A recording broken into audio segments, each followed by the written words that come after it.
திருமணவரம் தரும் திருக்கல்யாண அன்னையே, துன்பப்படுவோரின் துயர் துடைக்கும் தயமிகு தாயே, உமது வல்லமையுள்ள மன்றாட்டினால் எங்களுக்காக வேண்டிக் கொள்ளும். எங்களை காத்தருளும். எங்கள் தேவைகளை நிறைவேற்றுகின்ற கருணை தாயே, நீர் எம்மேல் பொழிந்த அனைத்து கொடைகளுக்காகவும் உமக்கு நாங்கள் நன்றி கூறுகின்றோம்.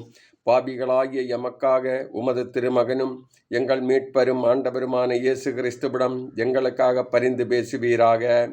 ஏழைகளையும் ஆதரவற்றவர்களையும் அன்புடன் அரவணைக்கும் அன்னையே, உம்மை நாடி வந்த மன்றாடுபவர்களுக்கு திருமண வரத்தையும் குழந்த வரத்தையும் அளிக்கின்றீர்.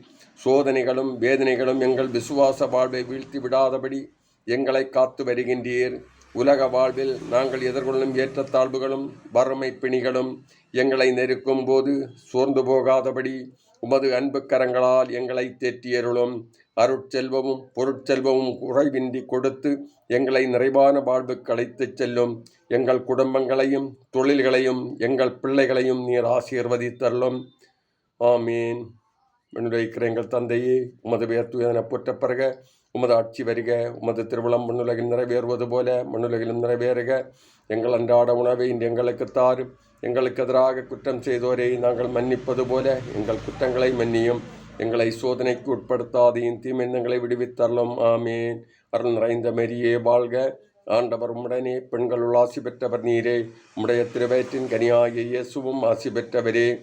புனித மரியே, இறைவனின் தாயே, பாவிகளாயிருக்கிற எங்களுக்காக இப்பொழுதும் எங்கள் இறப்பின் வேளையிலும் வேண்டிக் கொள்ளும். ஆமேன். தந்தைக்கும் மகனுக்கும் தூயாவியாருக்கும் ஆட்சிமை உண்டாவதாக.